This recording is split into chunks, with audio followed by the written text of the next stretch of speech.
এটা মেনে নিতে পারতেছে না যে ম্যাম আমাদের মধ্যে নেই। ওনাকে হারিয়ে আসলে আমাদের কথা বলার মতো অবস্থা এখন নাই। আমরা যে কি হারিয়েছি সেটা আসলে আমরাই বুঝবো, আমরা যখন পরবর্তীতে ক্লাসে যাব আমাদের। কিন্তু আমরা এই মুহূর্তে আমাদের সম্মানিত কলিগ তার মৃত্যু বিষয়টি আমাদের কাছে বেদনার। মানে মৃত্যু আসলে কখন আসবে সেটা আসলে বলা যায় না, মৃত্যুর কোনো কারণ নেই। কিন্তু হচ্ছে একটা যে শারীরিক কসরতের যে ব্যাপারটা থাকে, এরকম হুটহাট ম্যাম আসলে আমাদের ডিপার্টমেন্টে প্রথম থেকে আমরা দেখে আসছি যে আমরা কোনো একটা প্রয়োজনে যদি কারো কাছে যাওয়ার প্রয়োজন বোধ করি তাহলে সেটা ছিল আমাদের মৌমিতা ম্যাম।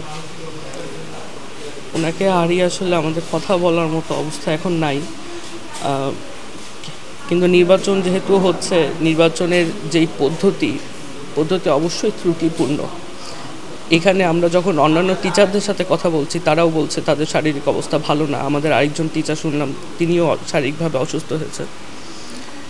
তো এই ব্যবস্থাগুলো আমাদের প্রত্যেকবার সমাধান ভাবতে হয় মানুষের মৃত্যু দিয়ে।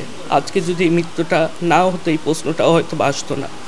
হাতে গোনার বা ম্যানুয়ালির হচ্ছে দুইটা কারণ ছিল। অনেকে বলছে এখানে ওএমআরের অস্বচ্ছতা রয়েছে। সেই হিসেবে বড় সিনিয়র আপুকে টিচার হিসেবে পাওয়াটা আসলে অনেক বেশি ভাগ্যের বিষয়। আর তার কাছে সবসময়ই তার যে স্টুডেন্টের প্রতি সে মানে বন্ধুসুলভ আচরণ সবসময়ই আমরা পেয়েছি তার কাছ থেকে। তাকে এত অল্প সময়ের মধ্যে হারিয়ে ফেলবো এটা আসলে আমাদের এটা বুঝতেও আমাদের একটু সময় লেগে গেছে। যে যখন আমরা এই সংবাদটা পেয়েছি কেউ তো অনেক ট্রমাটাইজ, সেটা এটা মেনে নিতে পারতেছে না যে ম্যাম আমাদের মধ্যে নেই। এটা আমি আসলে কি বলবো, এখানে আসলে আমরা প্রশাসনকে আরেকটু বুদ্ধিসুলভ আচরণ করার জন্য অনুরোধ জানাবো যে এটা আসলে কেমন নিয়ম, এটা তো বুঝতে হবে। একটা স্টুডেন্ট, একটা টিচার সবাই তো আসলে মানুষ, এটা তো যন্ত্র না। এটা আসলে তাদেরকে একটু বুঝতে হবে।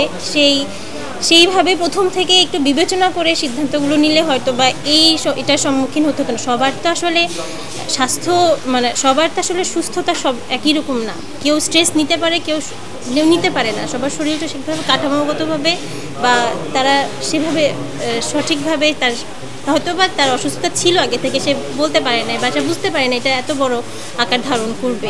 সেটা আসলে এটা প্রশাসনই ভালো বলতে পারবেন, সেটা আমি বুঝতে পারছি না। কিন্তু যেটা আমার, যদি ওএমআর মেশিন নিয়ে কোনো সমস্যা থেকে থাকে, এটা কি অন্যভাবে অন্য কোনো ওএমআর মেশিন দিয়ে সলভ করা যেত কি না, কোনোভাবে বা নতুন কোনো কিছু বা অন্য কোনোভাবে সলভ করা যেত কি না ওএমআর মেশিন দিয়ে একদিন সময় নিয়ে বা কিছুভাবে। এইটা যদি প্রশাসন দেখতো আমার কাছে মনে হয় আমাদের জন্য ভালো হতো, না আমাদের টিচারদের উপরে এতটা স্ট্রেস পড়তো না।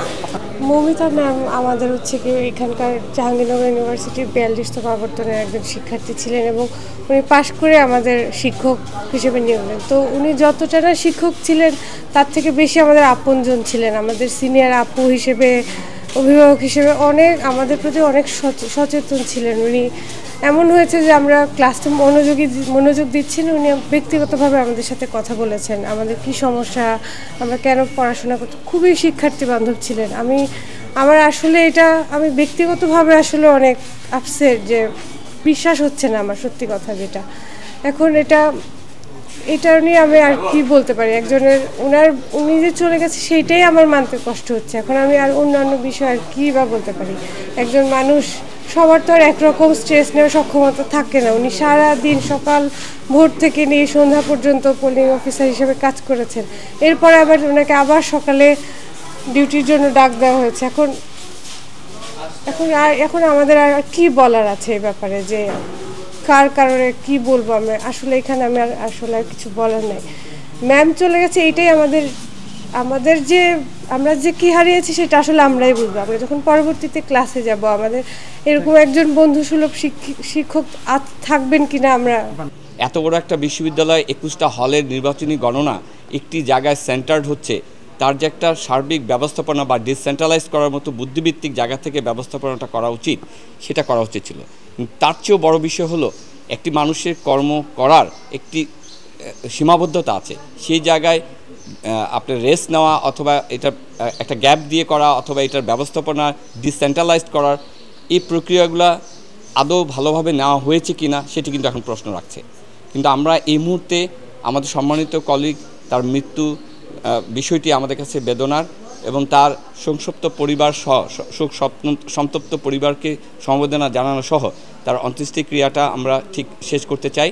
তারপরে আমরা শিক্ষকরা বসে এর ব্যবস্থাপনার ব্যাপারে কি কোনো ত্রুটি ছিল কি না, এই ধরনের ব্যবস্থাপনা চলতে পারে কি না, এই ধরনের অনিয়ম মানে অনিয়ন্ত্রিত ব্যবস্থাপনা হতে পারে কি না, সেগুলো নিয়ে অবশ্যই আমাদের শিক্ষকরা চুলচেরা বিশ্লেষণ করবেন।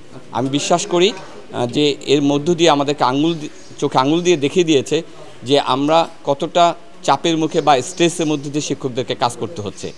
আমি আশা করব যে এই মৃত্যুর মধ্য দিয়ে আমাদের বিশ্ববিদ্যালয় প্রশাসন, নির্বাচন কমিশন তার সেই দায়িত্ব কী ছিল সেটি নিয়ে ওনারা সোল সার্চ করবেন।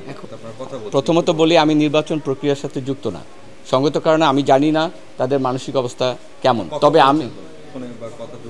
তবে আমি মনে করি নির্বাচন প্রক্রিয়া যারা কর্মরত আছেন, আমাদের একজন সহকর্মীর মৃত্যুর পরে সেই বিষয়টিকে বিবেচনায় নিয়ে এই গুরুত্বপূর্ণ ঘটনাটি যেটি একজন কলিগের চলে যাওয়া, সেটিকে প্রাধান্য দিয়ে তারা কিন্তু একটা সিদ্ধান্তের জায়গায় তারা আসতে পারে। তারা সাময়িক বন্ধ করে হলেও এই বিষয়টিকে দেখা উচিত বলে আমি মনে করি। আমি এটা পুরা নির্বাচন কমিশনের উপরে, ওএমআর মেশিনের উপরে যদি প্রশ্নবিদ্ধ কিছু থেকে থাকতেই পারে, কিন্তু আমি যখনই হাতে গণনার প্রক্রিয়া যাচ্ছি তখন ব্যবস্থাপনাটা কত দ্রুত করা যায় সেই ব্যাপারে পরিকল্পিত একটা চিন্তা থাকা উচিত ছিল। আমি মনে করি এটা ডিসেন্ট্রালাইজড হতে পারতো, প্রতিটা হলেই সকল গণনা হয়ে সেন্ট্রালি এটাকে অ্যাকোমোডেট করতে পারতো, এটা আমার মত।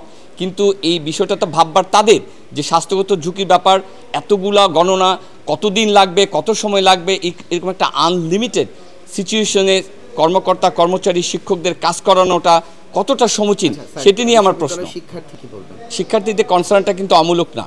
আমি যখন একটা অ্যানালগ ব্যবস্থাপনা যাচ্ছি, আমার কোয়ান্টিটি এবং কোয়ালিটি দুটো এনশিওর করার জন্য এইটা নিয়ে ওদের ভাববার উচিত ছিল, এবং এটা কিভাবে করা যায়, কত সংখ্যক লোককে এঙ্গেজ করা যায়, কি প্রক্রিয়া করা যায়, সেটি নিয়ে কিন্তু তাদের একটা ভাবার অবকাশ ছিল। আমি সর্বশেষ জানি সেনাউলিয়া তার লাস্ট আছে, অল্প কিছুক্ষণের মধ্যে হয়তো বিভাগে আসবে। আমি এই মুহূর্তে শুনতে পেয়েছি বাদ জুমা নামাজের জানাজা অনুষ্ঠিত হবে, সেটি বিভাগের শিক্ষকরা যখন আসবেন, চেয়ারম্যানরা সবাই মিলে নির্ধারণ করবে হয়তো স্থানটি কোথায় হবে। তা আমার মনে হয় অচিরেই আমরা এই সিদ্ধান্তটি জানাতে পারব। সেটি নিয়েও পরিবারের কী ইচ্ছা সব কিছু নিয়ে আমাদের এখনও পুরোপুরি ক্লিয়ার হয়নি, কারণ আমরা একটা প্রক্রিয়াতে থাকার কারণে অনেকেই কিন্তু এসে এখনও পৌঁছায়নি। সঙ্গত কারণে এটা পরবর্তীতে জানানো হবে।